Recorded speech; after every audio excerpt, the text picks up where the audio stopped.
কাছে একটা নতুন ভিডিও নিয়ে এসেছি। সেটা হচ্ছে আমার সারাদিনের কীরকমভাবে এটা শুরু হয় এবং কীভাবে শেষ হয় তার একটা ওভারভিউ।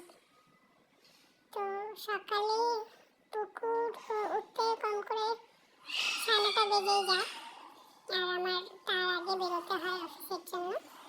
তো উঠে আমি মোটামুটি ঘর পরিষ্কার করে তারপরে একটু এই ভাতটা উঠিয়ে দিয়ে কোনো একটা হালকা সবজি এইটুকু করে করি, আর বাকিটা হচ্ছে শাশুড়ি করে। অ্যান্ড দেন আমি কাজতে চলে যাই। তারপরে এদিকে শাশুড়ি রান্না বান্না হয়ে গেলে আমি রেডি হয়ে বেরিয়ে পড়ি। পুকুরকে পরে ঠান্ডা খাওয়াই।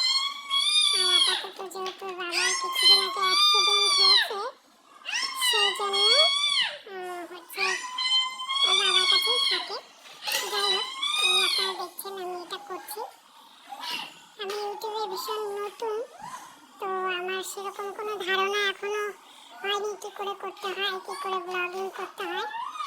যাই হোক, দেখতে পাচ্ছেন শাশুড়ি এসছে। এবার রেডি হয়ে আমি বাস স্ট্যান্ডের দিকে আসি। তো আজকে বাসটাও ভীষণ খালি, এখনো আর কোনো প্যাসেঞ্জার নেই। 9:30টায় ছাড়ি।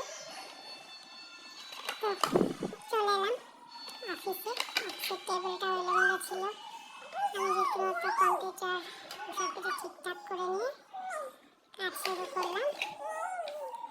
তারপর টুকটাক কাজ চলবে 5টা পর্যন্ত।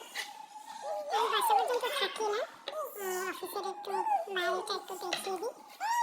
এই যে খুব সুন্দর দেখতে, লোকেশনটা খুব ভালো, একদম ন্যাচারাল। যাই হোক, ধন্যবাদ সবাইকে দেখার জন্য।